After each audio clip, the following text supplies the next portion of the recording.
கர்த்தருடைய பரிசுத்த நாமத்திற்கு மகிமை உண்டாவதாக. இன்றைக்கும் நம்முடைய வேத தியானத்திற்கு ஆதாரமாக ஆதியாகமம் 1:16 நாம் வாசிக்கும்போது, தேவன் பகலை ஆள பெரிய சுடரும், அது சூரியனை குறிக்கிறது, இரவை ஆள சிறிய சுடரும் சந்திரனை குறிக்கிறது, ஆகிய 2 மகத்தான சுடர்களையும் நட்சத்திரங்களையும் உண்டாக்கினார் என்று எழுதப்பட்டிருக்கிறது. ஆவியானவர் இன்றைக்கு உங்களோடு கூட நட்சத்திரங்கள் மூலமாய் கர்த்தர் நம்மிடத்தில் என்ன பேசுகிறார் என்ற அந்த ஒரு தலைப்பிலே உங்களோடு கூட இந்த வேத தியானத்தை நடத்தும்படியாக என்னுடைய உள்ளத்திலே ஏவினார். ஒரு நிமிடம் நம்முடைய கண்களை மூடி தலைகளை தாழ்த்தி ஜெபிப்போம். நல்ல ஆண்டவரே, இந்த வசனங்கள் மூலமாய் கர்த்தர் எங்களோடு கூட நீர் இடைபடும்படியாய் ஜெபிக்கிறோம். ஆண்டவரே, பேசுகிற எனக்கும் கேட்கிறவர்களுக்கும் நீர் ஆசீர்வாதமாய் மாற்றும். ஆண்டவரே, என்னுடைய மாம்சிகத்தின் கூறு எதுவும் வெளிப்படாதபடி தேவரீர் என்னை ஆளுகை செய்யும், பரிசுத்தப்படுத்தும், சுத்திகரியும். ஆண்டவரே, உடைய இரத்தத்தினால கழுகி சுத்திகரியும். நீர் பேசும், நீர் சொல்லும், அடியேன் கேட்கிறேன் என்று சொல்லுகிற அந்த அனுபவத்தில் இந்த வேத வசனங்களுக்கு நேராக எங்களை செவிகளை திருப்பியறலும். தாழ்த்துகிறோம், வெறுமையாக்குகிறோம். இயேசு கிறிஸ்துவின் வெளியேற பெற்ற நாமத்தில் ஜெபிக்கிறோம். ஜெபங்கேளும் ஜீவனுள்ள எங்கள் நல்ல பிதாவே, ஆமென். நட்சத்திரங்களை ஆண்டவர் சிருஷ்டித்தார்.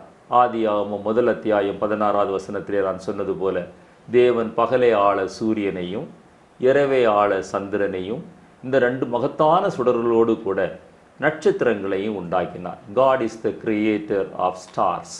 எனவே நட்சத்திரங்கள் தேவனால் உண்டாக்கப்பட்டது. தாவீது தன்னுடைய சங்கீதத்திலே சொல்லும்போது 8ஆம் சங்கீதம் 3வது வசனத்தில் அவர் மிக அழகாக சொல்லுவார், உமது விரல்களின் கிரியை ஆகிய உம்முடைய வானங்களையும், வானங்கள் பல இருக்கிறது, விஞ்ஞானபூர்வமாக அது இன்றைக்கு நிரூபிக்கப்பட்டிருக்கிறது. நீர் ஸ்தாபித்த சந்திரனையும் நட்சத்திரங்களையும் ஸ்தாபித்த, அங்கே நாம் ஆதியாகமத்திலே கிரியேட்டட் என்கிற வார்த்தையை பார்த்தோம். இங்கே தாவீது சொல்லும்போது ஹி ஆர்டைன்ட், அவர் ஸ்தாபிக்கிறார். உருவாக்குறது ஒன்று, அதை ஸ்தாபிக்கிறது ஒன்று. எனவே தான் அவைகள் வைத்த இடத்துல அவர்கள் நிலையாக ஓடிக்கொண்டிருக்கிறது, நிலையாக கிரியை செய்து கொண்டிருக்கிறது. ஆதியாகமம் 1:17 நட்சத்திரங்களை பூமியின் மேல் பிரகாசிக்க பண்ண அவர் ஏற்படுத்தினார் என்று எழுதப்பட்டிருக்கிறது. அங்கே உருவாக்கினார் என்று வாசித்தோம், ஸ்தாபித்தார் என்று வாசித்தோம். இங்கு நட்சத்திரங்களை பூமியின் மேல் பிரகாசிக்க அவர் உருவாக்கினார், செட் இன் தி எக்ஸ்பான்ஸ் என்று எழுதப்பட்டிருக்கிறது ஆங்கில வேதாகமத்திலே. ஆண்டவருடைய கிரியையை பார்க்கும்போது அவர் உருவாக்கின தேவன், அதை ஸ்தாபித்த தேவன், அதற்கு ஒரு வழியை ஏற்படுத்தின தேவன். எரேமியா 31:35-36 வாசிக்கும்போது எரேமியா தீர்க்கதரிசியின் மூலமாக ஆவியானவர் நமக்கு சொல்கிறார், சூரியன் பகல் வெளிச்சத்திற்காகவும் சந்திர நட்சத்திரங்கள் இரவு வெளிச்சத்திற்காகவும் அவரை நியமனம் பண்ணினார் என்று வாசிக்கிறோம். அங்கே ஆரம்பத்திலே அவர் உருவாக்கினார், ஸ்தாபித்தார், அவர் அதை நிலைபெற செய்தார். இங்கே எரேமியா சொல்லும்போது நியமனம் பண்ணினார். தாவீது திரும்பவும் 147ஆம் சங்கீதம் 4வது வசனங்களை வாசிக்கும்போது அருமையாக சொல்லுவார், அவர் நட்சத்திரங்களின் இலக்கத்தை எண்ணி, நம்மால் எண்ண முடியாது, இதுவரைக்கும் நட்சத்திரங்களை எண்ணினவர் யாருமே இல்லை. ஆனால் ஆண்டவருடைய மகத்துவத்தை சொல்லும்போது நட்சத்திரங்களை எண்ணி அந்த நட்சத்திரங்களுக்கு பேரிட்டு அழைக்கிறார். சர்வ வல்லமை உள்ள தேவன், உருவாக்கின தேவன், ஸ்தாபித்த தேவன், அதை பிரகாசிக்க பண்ணின தேவன், அதை நியமனம் பண்ணின தேவன் இப்பொழுது என்ன செய்கிறாராம், அவைகளை எண்ணி ஒவ்வொரு நட்சத்திரத்திற்கும் ஒரு பேர் சொல்லி பேரிட்டு அழைக்கிறார் என்று வாசிக்கிறோம். 147ஆம் சங்கீதத்திலே 4வது வசனம் அப்படியாய் சொல்கிறது. 148ஆம் சங்கீதத்திலே 3-6 வசனங்களை நீங்கள் வாசித்து பார்த்தீங்கன்னா தாவீது திரும்பவும் சொல்கிறார், அவைகள் என்றென்றைக்கும் உள்ள சதா காலங்களிலும் நிலைக்க மாறாத பிரமாணத்தை ஏற்படுத்தினார். ஒரு நட்சத்திரம் கீழே விழுமேயானால், அந்த ஸ்தாபித்த இடத்திலிருந்து கீழே விழுமேயானால், அவர் ஓடச் சொன்ன பாதையிலிருந்து கீழே விழுமேயானால் இந்த உலகம் வெந்து கருகி போகும். ஆனாலும் ஆண்டவர் ஒரு நிலையான பிரமாணத்தை அந்த நட்சத்திரங்களுக்கு ஏற்படுத்தி இருக்கிறார் என்று தாவீது தன்னுடைய சங்கீதத்திலே சொல்கிறார். ஆதியாகமம் 15:5 ஆபிரகாமை அழைத்து நட்சத்திரங்களை எண்ணக்கூடுமானால் எண்ணு, உன்னால் எண்ண முடியாது, அதைவிட அதிகமாக உன்னுடைய சந்ததியை பெருக பண்ணுவேன் என்று சொன்னார். நீங்களும் நானும் நட்சத்திரங்களை எண்ண முடியாது. ஏசாயா தீர்க்கதரிசியின் புத்தகம் 40ஆம் அத்தியாயம் 26வது வசனத்தை வாசித்து பாருங்க. அங்கு ஆண்டவர் சிருஷ்டிகர்த்தரை குறித்து அந்த 26வது வசனம் முழுவதும் எழுதப்பட்டிருக்கும். அவருடைய சிருஷ்டியின் வல்லமையை குறித்து எழுதப்பட்டிருக்கும். அங்கே எழுதப்பட்டிருக்கிறது, உங்கள் கண்களை ஏறெடுத்து பாருங்கள், அவைகளை சிருஷ்டித்தவர் யார். இன்றைக்கு இந்த செய்தியை கேட்கிறவங்க இரவு நேரத்தில் நீங்கள் போய் வானத்தை அண்ணாந்து பாருங்க, நட்சத்திரங்களை பாருங்க, அதை சிருஷ்டித்தவர் யார் என்று அறிந்த நீங்கள் தேவனை மகிமைப்படுத்துங்க. அவர் அவைகளின் சேனையை லெக்க திட்டமாய் புறப்பட பண்ணி அவைகளெல்லாம் பேர் பேராய் அழைக்கிறவராமே. ஒரு சேனையே இருக்கிறது என்று சொல்கிறார், நட்சத்திர சேனை. அவர்களுக்கு லெக்கத்தை உண்டு பண்ணி அவர்களை பேர் பேராக அழைத்து அவருடைய மகா பயத்தினாலும் மகா வல்லமையினாலும் அவைகளில் ஒன்றும் குறையாமல் இருக்கும்படி பாதுகாக்கிறார். அவர் உருவாக்கின நட்சத்திரங்கள்ல ஒன்று கூட குறையவில்லை. அவ்வளவு சர்வ வல்லமை உள்ள தேவனை நீங்களும் நானும் ஆராதிக்கிறோம். அவர் உருவாக்கின தேவன், அதை ஸ்தாபித்த தேவன், அதை குறிப்பிட்ட பாதையில் ஓட சொன்ன தேவன், அதை நியமனம் பண்ணுகிற தேவன், பேரிட்டு அழைக்கிற தேவன், மாறாத பிரமாணத்தை ஏற்படுத்தின தேவன். இங்கே ஏசாயா சொல்லும்போது சொல்லுகிறார், மகா வல்லமையினாலும் அவருடைய மகா பலத்தினாலும் அவைகளை ஏற்படுத்தி அந்த அவர் இந்த சேனைக்கு ஒரு லெக்கத்தை கொடுத்து அவைகளை பேர் பேராய் அழைத்து அந்த சிருஷ்டித்த நாள் முதல் இது நாள் வரைக்கும் ஒன்றும் குறைவுபடாமல் அவர் பாதுகாக்கிறார்.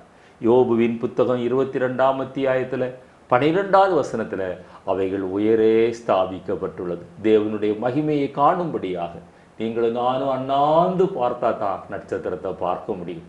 அவ்வளவு மகா உயரத்தில் ஆண்டவர் நட்சத்திரங்களை ஸ்தாபித்திருக்கிறார். இப்படி ஒரு முகவரையோடு கூட நான் இன்றைக்கு சில நட்சத்திரங்கள் மூலமாய் ஆவியானவர் நம்மோடு கூட என்ன பேச விரும்புகிறார் என்று உங்களுக்கு முன்பாய் கொண்டு வர விரும்புகிறேன். ஆபிரகாமே ஆண்டவர் அழைக்கிறார். ஆதியாகமம் 15ஆம் அத்தியாயம் 5-6 வசனங்களில் வானத்தை அண்ணாந்து பார்.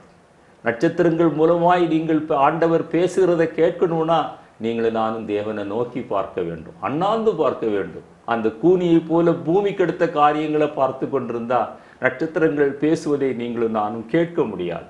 5-6 வசனங்கள், அந்த வானத்தை அண்ணாந்து பார், அவைகளை எண்ணக்கூடுமானால் நீ எண்ணிப்பார், அவைகளை காட்டிலும் உன்னுடைய சந்ததியை நான் பெருக பண்ணுவேன் என்று சொன்னார்.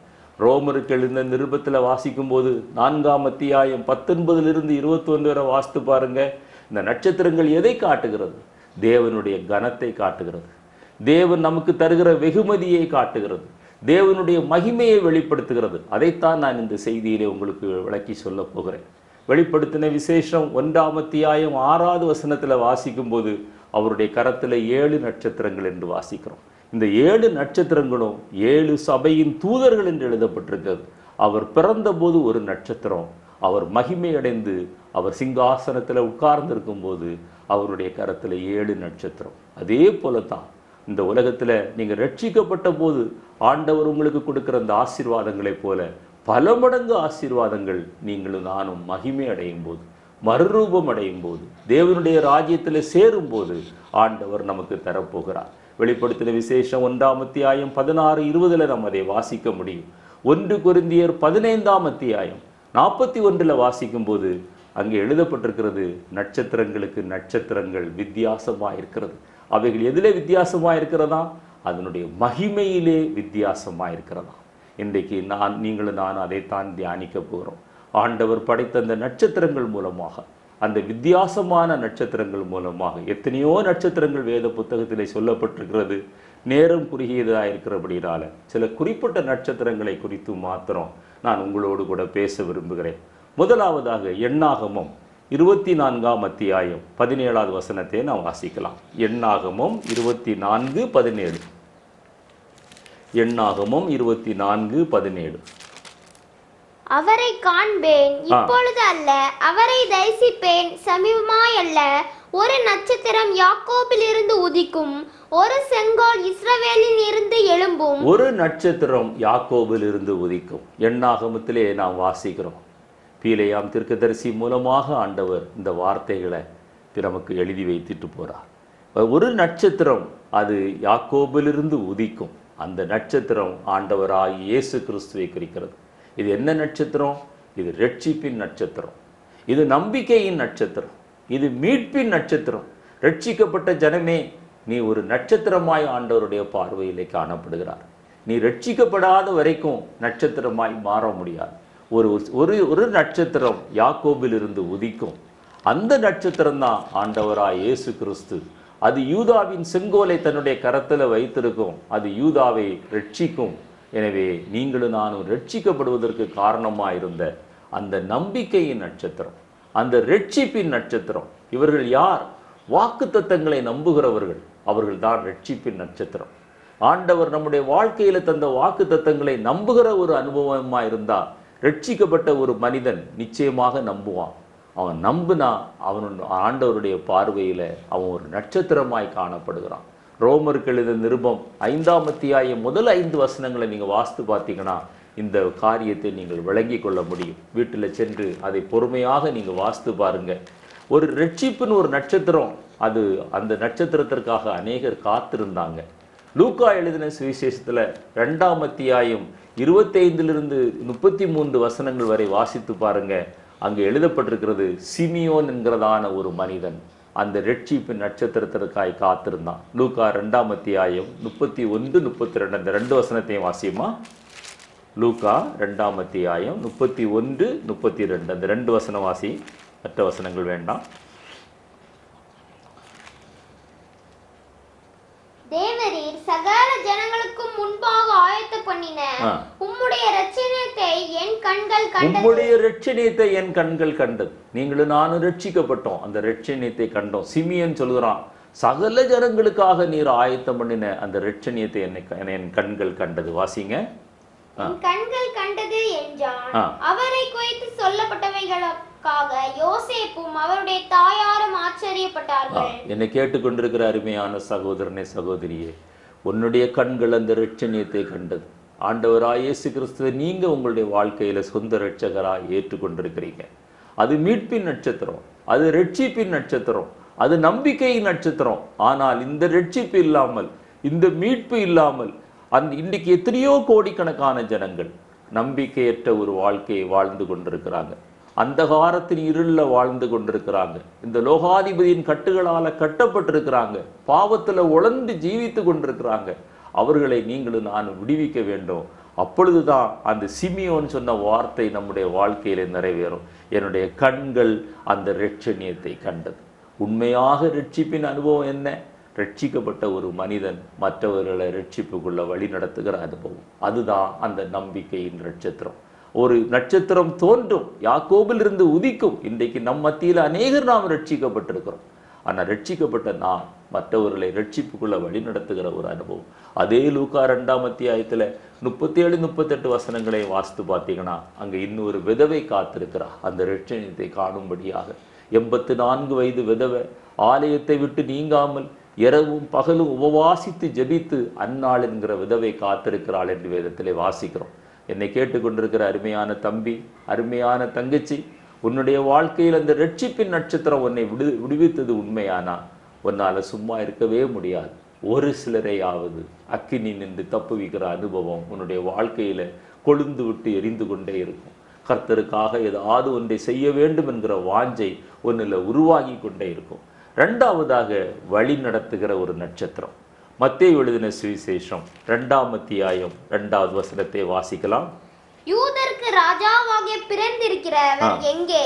கிழக்கிலே அவருடைய நட்சத்திரத்தை கண்டு. இந்த வசனத்துல பாருங்க, கிழக்கிலே நட்சத்திரத்தை கண்டோம் என்று அவங்க சொல்லல, கிழக்கிலே அவருடைய நட்சத்திரத்தை கண்டு. ஹிஸ் ஸ்டார், ஆங்கில வேதாகமத்தில் எழுதப்பட்டிருக்கிறது ஹிஸ் ஸ்டார், அவரின் நட்சத்திரம் அல்லது அவருடைய நட்சத்திரம். இந்த நட்சத்திரம் என்ன செய்தது? அந்த 3 சாஸ்திரிகளையும் வழி நடத்தி கொண்டு வந்தது. இந்த நட்சத்திரத்திற்கு பேர் தான் வழி நடத்தும் நட்சத்திரம். இவர்கள் யார்? இந்த வழி நடத்துகிற நட்சத்திரங்கள் யார்? கிறிஸ்துவுக்குள்ளாக மற்றவர்களை வழி நடத்துகிறவர்கள் தான் அந்த வழி நடத்துகிற நட்சத்திரம்.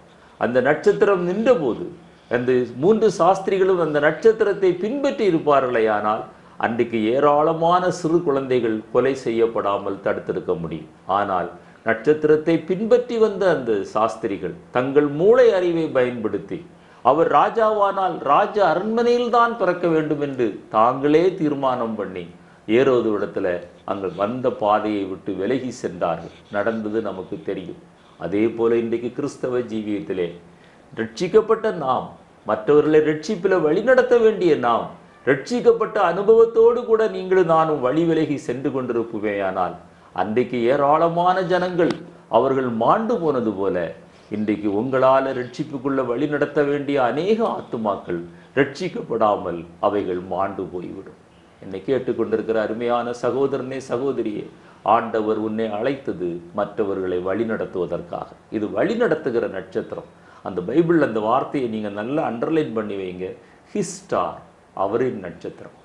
அவருடைய அந்த நட்சத்திரம் என்று எழுதப்படவில்லை, அவரின் நட்சத்திரம். அந்த நட்சத்திரம் உங்களுடைய வாழ்க்கையில் உதித்தது உண்மையானால், அவரின் நட்சத்திரமாய் நீங்கள் ஜீவிப்பது உண்மையானால் மற்றவர்களை வழி நடத்துங்க, ஆண்டவரை மகிமைப்படுத்துங்க.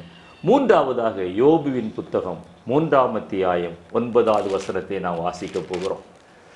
யோபுவின் புத்தகம் 3ஆம் அத்தியாயம் 9வது வசனம். அதின் அஸ்தமன காலத்தில் தோன்றிய நட்சத்திரங்கள் இருண்டு அது அஸ்தமன காலத்தில் தோன்றுகிற நட்சத்திரம், இது ஆறுதலின் நட்சத்திரம் என்று பெயரிட்டு அழைக்கிறார்கள். துருவ நட்சத்திரம் என்று சொல்கிறார்கள். இவர்கள் யார்? ஆறுதலின் ஊழியம் செய்கிறவர்கள். உங்களுக்கு அருமையான அநேகர் இன்றைக்கு அந்த கொரோனா வைரஸ்னால அவங்க உங்களை விட்டு கடந்து போயிருக்கலாம். அவர்கள் இன்றைக்கு நம்ம மத்தியில் இல்லை. ஆனால் நீங்களும் நானும் ஒன்று செய்ய முடியும். அவர்களுக்கு தேவன் ஆறுதலை கொடுப்பதற்கு, அவர்களை ஆற்றி தேற்ற தேவன் ஒருவரால் தான் முடியும். அந்த இழப்பை, அந்த வெற்றிடத்தை நிரப்ப அவர் ஒருவரால் தான் முடியும். நீங்களும் நானும் சொல்லுகிற வார்த்தைகள் ஒருவேளை அவர்களுக்கு ஆறுதலை உண்டாக்கலாம். கண்டிப்பாக அதை செய்ய வேண்டும். ஆனால் உண்மையான ஆறுதல் ஒரு இழந்த ஒரு மனிதனுடைய வாழ்க்கையில வர வேண்டும் என்றால், அதே போல பாவத்தினால தன்னுடைய சமாதானத்தை, சந்தோஷத்தை இழந்த ஒரு மனிதனுடைய வாழ்க்கையில ஆறுதல் வர வேண்டும் என்றால், ஒரு விடுதலை வர வேண்டும் என்றால், சகல விதமான ஆறுதலின் தேவனை அவங்க அறிந்து கொள்ள வேண்டும். அப்படி யார் கிரியை செய்கிறீர்களோ, அப்படி யார் நடத்துகிறீர்கள், இந்த நாட்கள்ல அதிகமாய் ஜெபியுங்க. ஆண்டவரே, இந்த கொரோனா வைரஸ்னால பாதிக்கப்பட்ட குடும்பங்கள்ல, என்னுடைய வாழ்க்கையில இந்த நாட்கள் உம்மை கண்டுகொள்கிற நாட்களாய் மாறட்டும். உம்மை இன்னும் அதிகமாய் பற்றி கொள்கிற நாட்களாய் மாறட்டும். ஆண்டவரை இன்னும் உம்மை அதிகமாக தேடுகிற நாட்களாய் மாறட்டும். அந்த வசனத்தை நாம் வாசிக்கலாம். 2 கொரிந்தியர் 1ஆம் அத்தியாயம் 3வது வசனத்தை வாசிப்போம். 2 கொரிந்தியர் 1ஆம் அத்தியாயம் 3வது வசனத்தை வாசிக்கலாம். தமது கர்த்தராகிய இயேசு கிறிஸ்துவின் பிதாவாகிய தேவனும் இரக்கங்களின் பிதாவும். இரக்கங்களின் பிதா, நம்முடைய ஆண்டவர் இரக்கங்களின் பிதா. இன்றைக்கு அநேகர் இழந்திருக்கிறாங்க. கணவனை இழந்தவங்க உண்டு, மனைவியை இழந்தவங்க உண்டு, சகோதரனை, சகோதரியை, பெற்றோர்களை இழந்தவங்க உண்டு. ஆயிரக்கணக்கான ஜனங்கள் அனாதைகளாய் மாறி இருக்கிறாங்க. சிறு குழந்தைகள் அனாதைகளாய் மாறி இருக்கிறாங்க. 2 பெற்றோர்களை இழந்தவங்க இருக்கிறாங்க, 1 பெற்றோரை இழந்தவங்க இருக்கிறாங்க. குடும்பத்தால் புறக்கணிக்கப்பட்ட அநேக சிறுவர்கள் இருக்கிறாங்க. அந்த குழந்தைகள் தவறாக பயன்படுத்துகிற காலமுமாய் இந்த காலம் காணப்படுகிறது. ஆனால் அந்த குழந்தைகளுடைய வாழ்க்கையில ஒரு ஆறுதல் வர வேண்டும். இரக்கமுள்ள தேவன் அந்த குழந்தைகளை அறிந்து கொள்ள வேண்டும். நம்முடைய வாழ்க்கையில் அப்படிப்பட்ட ஒரு ஜெபம் உருவாக வேண்டும். அந்த வசனத்தை தொடர்ந்து வாசியுமா. சகலவிதமான ஆறுதலின் தேவனுமாய் இருக்கிறவருக்கு ஸ்தோத்திரம். சகலவிதமான ஆறுதலின் தேவன். யாரெல்லாம் இந்த கொரோனா வைரஸ்னால பாதிக்கப்பட்டு வேதனைக்குள்ளாக இருக்கிறாங்களோ, என்னுடைய வாழ்க்கையில தான் அநேக நண்பர்களை நான் இழந்திருக்கிறேன். அநேக நண்பர்களை, எனக்கு தெரிந்தவர்களை நான் இழந்திருக்கிறேன். என்னால் ஒன்று செய்ய முடியாது. ஆனால் நான் ஒவ்வொரு நாளும் தேவ சமூகத்தில் ஜெபிக்கும் போது சகல விதமான ஆறுதலின் தேவன் அந்த வெற்றிடத்தை நிரப்புவது மாத்திரமல்ல, அவர்களுக்கு ஆறுதலை கொடுப்பது மாத்திரமல்ல, தேவனை அறியாத அநேக அப்படிப்பட்ட குடும்பங்கள் தேவனை அறிவதற்கு ஆண்டவரே இந்த நாட்கள் உதவி செய்யும் என்று ஜெபிக்கிற ஒரு கிருபையை ஆண்டவர் என்னுடைய வாழ்க்கையில தந்திருக்கிறார். அப்படிப்பட்ட ஒரு அனுபவத்துக்குள்ளாய் நாம் கடந்து போவோம். நம்ம வேதனைப்படுகிறோம், புலம்புகிறோம், அங்கலாய்க்குகிறோம். இது என்னமாய் முடியுமோ என்று இது நாம் யோசிக்கிறோம். இது எதுவும் நம்முடைய கரத்துல இல்லை. கர்த்தர் ராஜரீகம் பண்ணுகிறார். அவருடைய சத்தத்திற்கு நீங்களும் நானும் உத்தமமாய் செவி கொடுக்கிற அனுபவம் உள்ளவர்களாய் இருப்போமே. ஆனால் இழந்து போனவர்கள், வேதனைக்குள்ளாக இருக்கிறவங்க, குவாரண்டைன்ல இருக்கிறவங்க, ஐசோலேஷன்ல இருக்கிறவங்க, மருத்துவமனைகளில் இருக்கிறவங்களுக்கு கர்த்தர் ஒரு ஆறுதலை கட்டளையிடும். சகல விதமான ஆறுதலின் தேவன். பர்னபாவை பற்றி அப்போஸ்தலர் நடவடிக்கைகள் 4ஆம் அத்தியாயம் 36-37 பர்னபாவை பற்றி இன்ட்ரோடக்ஷன் கொடுக்கும்போது ஆவியானவர் பர்னபாவை எப்படி இன்ட்ரோடியூஸ் பண்ணுகிறாரு? ஆறுதலின் மகனாகிய பர்னபா என்று சொல்லுகிறார். நீங்களும் நானும் ஆறுதலின் மகன்களாக மாறுவோம், மகள்களாக மாறுவோம். மற்றவர்களை கர்த்தரண்டையில் வழி நடத்துவோம். அந்த நம்பிக்கையின் நட்சத்திரத்துக்குள்ள வழிநடத்துகிற நட்சத்திரமாக, ஆறுதலை கொடுக்கிற நட்சத்திரமாக, அந்த ஆறுதலின் தேவன் அவர்களுக்கு ஆறுதலை கொடுக்கும்படியாக ஜெபிப்போம். நான்காவதாக நியாயாதிபதிகளின் புத்தகம் 5வது வசனம் 5ஆம் அத்தியாயம் 20வது வசனத்தை நாம் வாசிக்கலாம். நியாயாதிபதிகளின் புத்தகம் 5:20 வாசிப்போம்.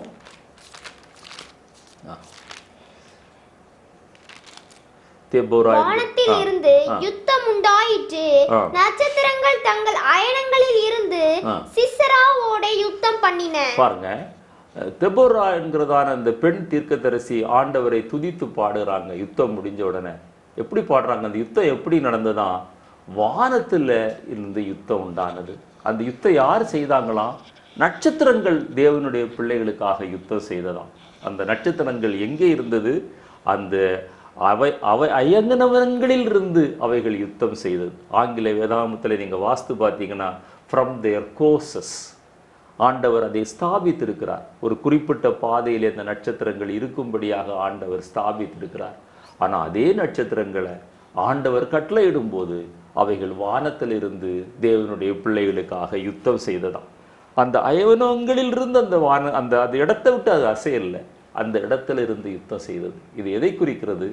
ஒழுங்கும் கட்டுப்பாடும் உள்ள ஒரு ஜீவியத்தை ஆண்டவர் நம்முடைய வாழ்க்கையில் எதிர்பார்க்கிறார். இந்த உலகத்தில் நமக்கு யுத்தங்கள் உண்டு, போராட்டங்கள் உண்டு. அரண்களை நிர்மூலமாக்கத்தக்க தெய்வ பலத்தை ஆண்டவர் நமக்கு தரணும்னா ஆண்டவர் நியமித்த அந்த ஒழுங்குகளிலும் கட்டுப்பாடுகளிலும் நிலைத்திருந்து நீங்களும் நானும் யுத்தம் செய்ய வேண்டும்.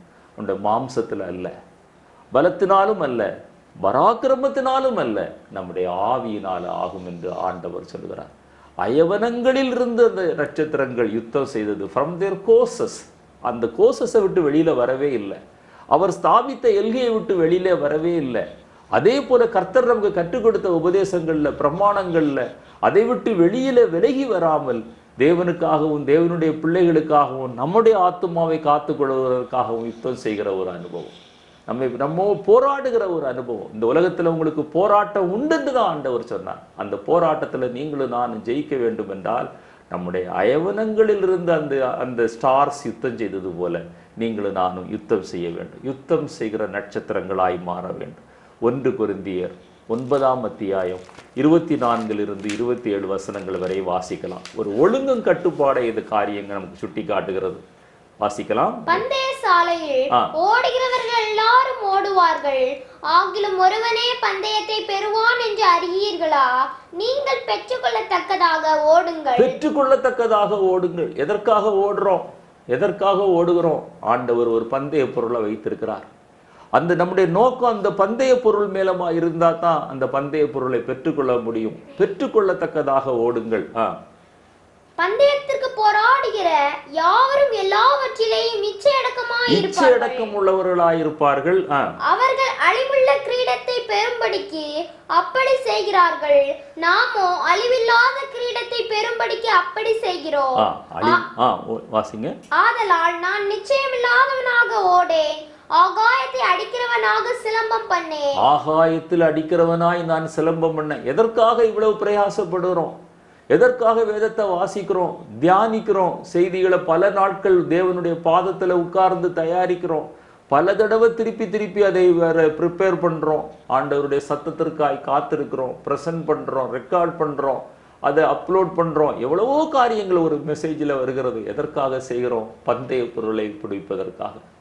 நிச்சயமில்லாமல் ஓடல்ல, நான் நிச்சயமில்லாமல் ஓடல்ல. ஆகாயத்தில் சிலம்பம் அடிக்கிறவனாய் நான் காணப்படவில்லை. பவுல் அப்போஸ்தலர் மிக அருமையாக சொல்கிறார், பெற்றுக்கொள்ளத்தக்கதாக ஓடு. ஆண்டவர் அழைத்த அழைப்பின் நிச்சயத்தை அறிந்து கொண்டு யுத்தம் செய்கிற ஒரு அனுபவம். அந்த நம்பிக்கையின் நட்சத்திரமாய், வழிநடத்துகிற நட்சத்திரமாய் காணப்படுவது மாத்திரமல்ல, ஆறுதலின் நட்சத்திரமாய் காணப்படுகிற அனுபவம் மாத்திரமல்ல, யுத்தம் செய்கிற நட்சத்திரமாய் காணப்பட வேண்டும். 5வதாக பிரகாசிக்கிற ஒரு நட்சத்திரம். தானியேல் புஸ்தகம் 12ஆம் அத்தியாயம் 3வது வசனத்தை வாசிக்கலாம். அநேகர நீதிக்கு உட்படுத்துகிறவர்கள் வானத்துல நட்சத்திரங்களை போல பிரகாசிப்பார்கள். ஆண்டவரே, ஒரு சில ஆத்துமா இல்லப்பா, அநேகரை நான் நீதிக்கு உட்படுத்தணும். யுத்தம் செய்கிற அனுபவத்தோட நான் நின்று விடுகிற அனுபவம் அல்ல, அநேகரை நான் உம்மண்டையில கொண்டு வரணும். வில்லியம் கேரி சொல்வார், கர்த்தரிடத்துல பெரிய காரியங்களை எதிர்பாருங்கள். ஒரு சிலரை நான் ஆதாயப்படுத்துவதோடு கூட நான் திருப்தி அடைகிற அனுபவம் அல்ல. அநேகரை ஆண்டவரை உமக்காக நான் ஆதாயப்படுத்தணும். நீதிக்குட்படுத்துகிற மனிதனாய் நான் காணப்படணும். வாசியும் அந்த வசனத்தை. தானியேல் 12:3. ஞானவான்கள் ஆகாய மண்டலத்தின் ஒளியைப் போலவும் அநேகரை நீதிக்குட்படுத்துகிறவர்கள் நட்சத்திரங்களைப் போலவும் என்றென்றைக்கும் உள்ள சதா காலங்களில் பிரகாசிப்பார்கள். என்றென்றைக்கும் சதா காலங்கள்ல பிரகாசிக்க வேண்டுமா? ஆண்டவருடைய சமூகத்துல பிரகாசிக்கிற நட்சத்திரங்களாய் காணப்பட வேண்டுமா? ஆண்டவர் பரலோகத்திற்கு போனா போதும் என்று நினைக்க வேண்டாம். ஆண்டவரை பிரகாசிக்கிற நட்சத்திரமாய் நான் காணப்பட வேண்டும். யார் பிரகாசிக்கிற நட்சத்திரமாய் மாறுகிறார்கள்? அநேகரை நீதிக்குட்படுத்துகிறவர்கள். நான் ரட்சிக்கப்பட்டேன், நான் ஞானஸ்நானம் பெற்றேன், நான் அபிஷேகம் பெற்றேன், நான் சத்தியத்திற்கு சாட்சியாய் ஜீவிக்கிறேன், எப்படி ஆயிரம் பரலோகம் போய் சேர வேண்டும் என்று அந்த நினைக்கிற ஆவிக்குரிய ஜீவியம் அல்ல. ஆண்டவரை நாம் பெற்றுக்கொண்ட சந்தோஷம், நாம் பெற்றுக்கொண்ட ரட்சிப்பு பெறாத அநேகருக்கு என் மூலமாய் கிடைக்க உதவி செய்யும். அநேகரை நீதிக்குட்படுத்துகிறவர்கள் பிரகாசிக்கிற நட்சத்திரங்களைப் போல காணப்படுவார்கள். மத்தேயு சுவிசேஷம் 4:14 வாசிக்கிறோம். இருளில் இருக்கிற ஜனங்கள் பெரிய வெளிச்சத்தை கண்டார்கள், பெரிய வெளிச்சத்தை கண்டார்கள். மரண இருளின் திசையில் இருக்கிறவர்களுக்கு வெளிச்சம் உதித்தது. இது ஏசாயா சொன்ன தீர்க்க தரிசனம். 9:1-2 ஆண்டவராய் இயேசு கிறிஸ்துவை சொன்ன அந்த தீர்க்க தரிசனம் மத்தேயு சுவிசேஷம் 4:15 அது நிறைவேறினதாய் எழுதப்பட்டிருக்கிறது. இருளில் இருக்கிற ஜனங்கள் வெளிச்சத்தை காண வேண்டும். இயேசுவை அறியாத ஜனங்கள் அவங்க இருளில் இருக்கிறாங்க, அந்தகாரத்தின் இருளில் இருக்கிறாங்க. மனக்கண்களை இந்த பிரபஞ்சத்தின் அதிபதி குருடாக்கி வைத்திருக்கிறான். வலது கைக்கும் இடது கைக்கும் வித்தியாசம் தெரியாத 1,20,000 நினிவேயில வாழ்ந்த ஜனங்களைப் போல அநேக ஜனங்கள் வாழ்ந்து கொண்டிருக்கிறாங்க. விக்கிரகங்களை ஆராதிக்கிற கூட்டம், வானமண்டல சேனைகளை பணிந்து கொள்ளுகிற கூட்டம், ஆவிகளை, மனிதர்களை, மிருகங்களை வணங்குகிற கூட்டம். இந்த கூட்டத்திற்கு மத்தியில தான் ஆண்டவர் நம்மை வைத்திருக்கிறார். அந்த நோக்கம் என்ன? அவர்களை நீங்களும் நானும் நீதிக்கு உட்படுத்தணும். அதுதான் பிரகாசிக்கிற நட்சத்திரம். அந்த அந்த அந்த நட்சத்திரம் நம்முடைய வாழ்க்கையில கடந்து வர வேண்டும். மீட்பின் நட்சத்திரமாய் கடந்து வந்த ஆண்டவராய் இயேசு கிறிஸ்து, அவரின் நட்சத்திரத்தை மாறி நம்மை ரட்சித்த ஆண்டவராய் இயேசு கிறிஸ்து மற்றவர்களுக்கு ஆறுதலை கொடுப்பதற்காக மாத்திரமல்ல, மற்றவர்களுக்கு நம்ம அன்பான வார்த்தைகளை சொல்வதற்காக மாத்திரமல்ல, அவர்களை நீதிக்கு உட்படுத்துகிறவர்களாய், அவர்களை ரட்சிப்பிற்குள்ளாய் வழிநடத்துகிறவர்களாய், யுத்தம் செய்கிறவர்களாய், அயவனங்களிலிருந்து யுத்தம் செய்கிற நட்சத்திரங்கள் போல ஒழுங்கும் கட்டுப்பாடு உள்ள ஒரு ஜீவியத்தில் வாழ்கிறவர்களாய், பெற்றுக்கொள்ளத்தக்கதாய் வாழ்கிறவர்களாய் காணப்பட வேண்டும் என்று ஆவியானவர் விரும்புகிறார். 6வதாக விடிவெள்ளி நட்சத்திரம். வெளிப்படுத்தின விசேஷம் 2:28 தேத்திரா சபைக்கு ஆவியானவர் சொல்கிறதை காது உள்ளவன் கேட்க கடவன் என்று சொல்கிறார். விடிவெள்ளி நட்சத்திரத்தை நான் அவனுக்கு கொடுப்பேன். எப்படி எதற்காக கொடுக்கிறார்? மற்றவங்களை அவர் ஆயத்தப்படுத்துகிற சபையாக அந்த சபை காணப்படுகிறது. நிர்விசாரத்தை நீக்குகிற ஒரு சபையாக அந்த சபை காணப்பட்டது. அப்படிப்பட்ட காரியங்களை அவர் சுட்டி காட்டி அவர் சொல்கிறார், அந்த சபைக்கு நான் விடிவெள்ளி நட்சத்திரத்தை கொடுப்பேன். அதிகாலையில் எழும்பி விடிவெள்ளி நட்சத்திரத்தை பார்த்து நேரத்தை கணக்கெடுக்கிற கிராம மக்கள் ஏராளம் பேர் உண்டு. விடிவெள்ளி நட்சத்திரத்தை போல நீங்களும் நானும் பிரகாசிக்கிறவர்களாய் காணப்பட வேண்டும். விடிவெள்ளி நட்சத்திரம் அநேகருக்கு நீங்களும் நானும் நேரத்தை, காலத்தை குறித்து சொல்லுகிறவர்களாய், நேரத்தை குறித்து சொல்லுகிறவர்களாய், கிறிஸ்துவனுடைய வருகையை குறித்து சொல்லுகிறவர்களாய் மாறுகிற ஒரு அனுபவம். வெளிப்படுத்தின விசேஷம் 2:24-25 வாசிக்கும் போது அங்கே எழுதப்பட்டிருக்கிறது, இந்த விடிவெள்ளி நட்சத்திரம் எப்பொழுது நம்மிடத்துல வருகும்? அந்த சாத்தானுடைய வஞ்சனையிலிருந்து ஜனங்கள் விடுவிக்கப்படுகும் போது, நாம் விடுவிக்கப்படும் போது, வேசித்தனம், விக்கிரக ஆராதனை, சாத்தானின் ஆழங்கள், இது போன்ற போதனைகளுக்கு அடிமைகளாயிருக்கிற ஜனங்களை அந்த அந்த அந்த அப்படிப்பட்ட அடிமைத்தனத்திலிருந்து விடுதலை அடைய ஆண்டவர் விடிவெள்ளி நட்சத்திரமாக உங்களை என்னை வைக்க விரும்புகிறார். அருமையான தேவனுடைய பிள்ளையே, தேவனுடைய சர்வாயுத வர்க்கத்தை தரித்து கொள்ளுவோம். அரண்களை நிர்மூலமாக்கத்தக்க தேவ பலத்தை சுதந்திரித்து கொள்ளுவோம். நீங்களும் நானும் விடிவெள்ளி நட்சத்திரமாய் மாற வேண்டும். அப்படி மாறுகிறவர்கள் வெளிப்படுத்தின விசேஷம் 2:16 தாவீதின் வேரும் சந்ததியும் பிரகாசம் உள்ள விடிவெள்ளி நட்சத்திரமாகிய ஆண்டவராய் இயேசு கிறிஸ்து என்று எழுதப்பட்டிருக்கிறது போல அவரை நீங்களும் நானும் சந்திக்க முடியும். அந்த வசனத்தை வாசியமா? வெளிப்படுத்தின விசேஷம் 22:16 வாசி. வெளிப்படுத்தின விசேஷம் 22:16. இயேசுவின் 2ஆம் வருகையில சபைகளில் இவைகளை உங்களுக்கு சாட்சியாக அறிவிக்கும்படிக்கு இயேசுவாகிய நான் என் தூதனை அனுப்பினேன். நான் தாவீதின் வேரும் சந்ததியும் பிரகாசம் உள்ள விடிவெள்ளி நட்சத்திரமாய் இருக்கிறேன் என்றார். விடிவெள்ளி நட்சத்திரமாய் மாறுகிற ஒரு அனுபவம். அந்த விடிவெள்ளி நட்சத்திரமாய் ஆகிய ஆண்டவராய் இயேசு கிறிஸ்து வருகையிலே நம்மை எடுத்துக்கொள்ளப்பட வேண்டும் என்றார். அந்த தேத்தீரா சபையினுடைய 2 முக்கியமான காரியங்கள். ஒன்று, அவர்கள் ஆயத்தப்படுகிற நிர்விசாரங்களை நீக்குகிற அனுபவம் உடையவர்களாக இருந்தாங்க. 2ஆவதாக, சாத்தானின் வஞ்சனைகளில் இருந்து அவங்க ஜனங்களை விடுவிக்கிறவர்களாய் காணப்பட்டாங்க. வேசித்தனம், விக்கிரக ஆராதனை, சாத்தானின் ஆழங்கள் என்று பல வகையான உபதேசங்கள். சாத்தானின் ஆழங்கள் என்று சொல்லும்போது இன்றைக்கும் அநேக கிறிஸ்தவர்களுடைய ஜீவியத்தில் நேரம் பார்க்கிற கிறிஸ்தவர்கள் உண்டு, நாள் பார்க்கிற கிறிஸ்தவர்கள் உண்டு, சகுனம் பார்க்கிற கிறிஸ்தவர்கள் உண்டு. அதெல்லாம் சாத்தானின் ஆழங்கள். விவரித்து சொல்ல எனக்கு இப்பொழுது நேரம் இல்லை. ஒரு உதாரணத்திற்காக சொல்லுகிறேன். இப்படிப்பட்ட காரியங்களை நம்மை விட்டு அகற்றும் போதுதான் அந்த விடிவெள்ளி நட்சத்திரம் போல நீங்களும் நானும் பிரகாசிக்க முடியும். அந்த தாவீதின் வேரும் அவரின் சந்ததியுமாகி அந்த விடிவெள்ளி நட்சத்திரமாகி ஆண்டவராய் இயேசு கிறிஸ்துவை வருகையில் சந்திக்க முடியும். 7ஆவதாக ஒரு நட்சத்திரத்தை கூறி நான் முடிக்க விரும்புகிறேன். கிருபையின் நட்சத்திரம். அந்த கிருபையின் நட்சத்திரம் 2 பேதுரு 1ஆம் அத்தியாயம் 19வது வசனத்திலே நாம் வாசிக்கும் போது வாசிக்கலாம். கிருபையின் நட்சத்திரம் 2 பேதுரு 1:19. அதிக உறுதியான தீர்க்க தரிசன வசனமும் நமக்கு உண்டு.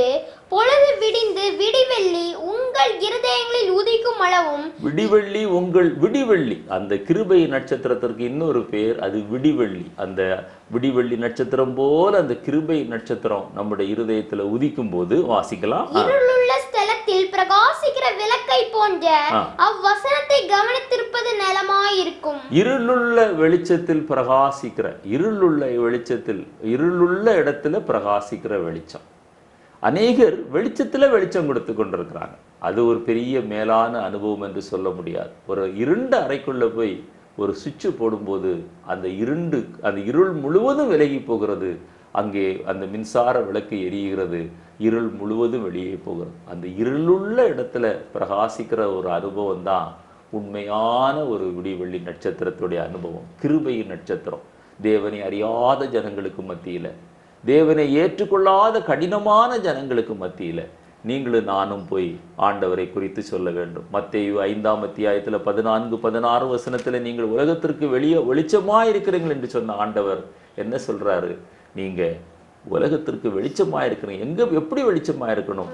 இருளுள்ள இடத்துல பிரகாசிக்கணும்.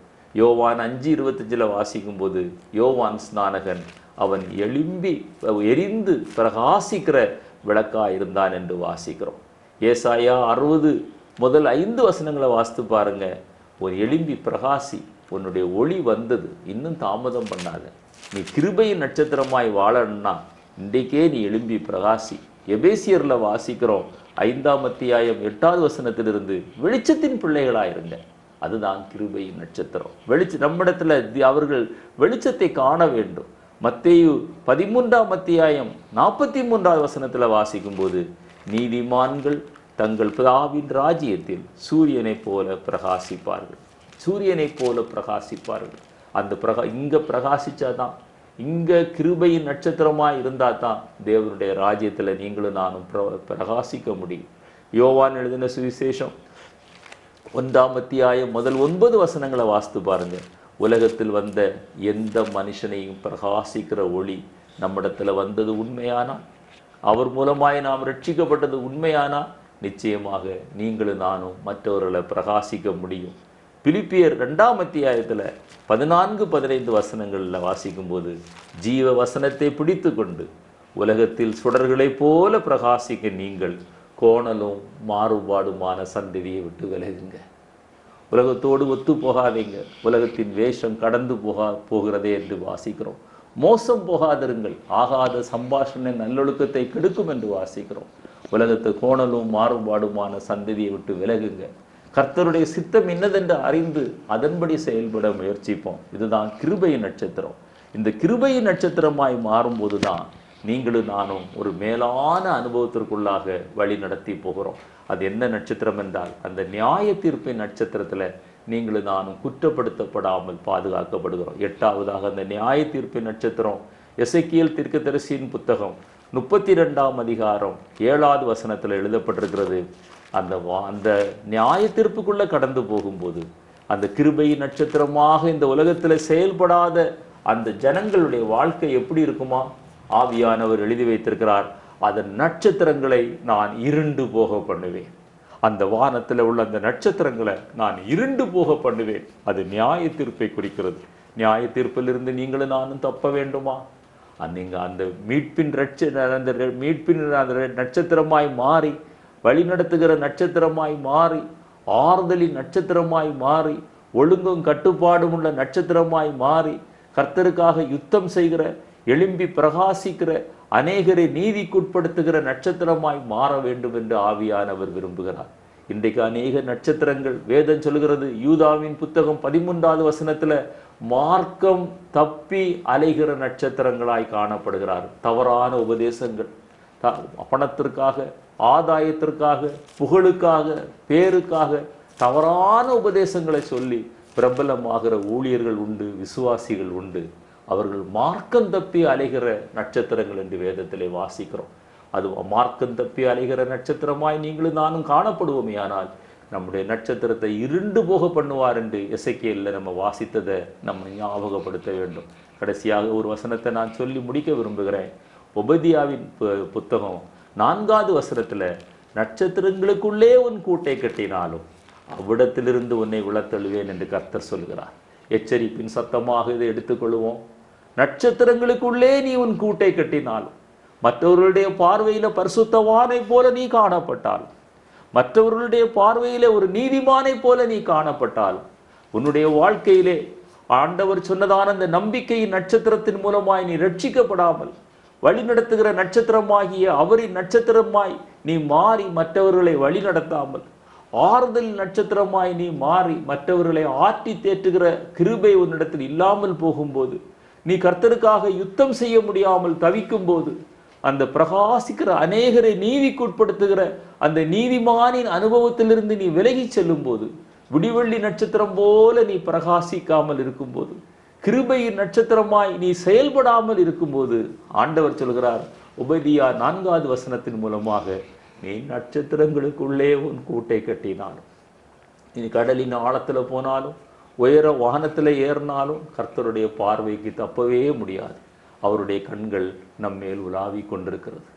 அவர் நம்மை உற்று பார்த்து கொண்டிருக்கிறார். அவருடைய வழியை விட்டு விலகும் போது உபதியா 4 அழகாக வாசிக்கிறோம். நட்சத்திரங்களுக்குள்ளே நீ உன் கூட்டை கட்டினார். அந்த வசனத்தை வாசியுமா? நீ கழுகை போல உயர போனாலும், நீ நட்சத்திரங்களுக்குள்ளே உன் கூட்டை கட்டினாலும் அவ்விடத்தில் இருந்து உன்னை விழத்தள்ளுவேன் என்று கர்த்தர் சொல்கிறார். யாரை விழத்தள்ளுவார்? நட்சத்திரம் போல வெளியில வேஷம் போடுறவங்க, ஆனா நட்சத்திரத்தின் குணாதிசயங்கள் இல்லாதிருக்கிறவங்க. என்னை கேட்டுக்கொண்டிருக்கிற அருமையான சகோதரனே, சகோதரியே, 10 விதமான நட்சத்திரங்களை குறித்து உங்களோடு கூட சொன்னேன். நம்பிக்கையின் நட்சத்திரம், யாக்கோபிலிருந்து ஒரு நட்சத்திரம் தோன்றும். வழிநடத்துகிற நட்சத்திரம், அதுதான் கிறிஸ்துவின் நட்சத்திரம். கிறிஸ்து நம்மை வழிநடத்துகிற அனுபவம். ஆறுதலின் நட்சத்திரம், மற்றவர்களை ஆற்றி தேற்ற வேண்டிய சகல ஆறுதலின் தேவனின் பிள்ளைகளாக வாழுகிற ஒரு அனுபவம்.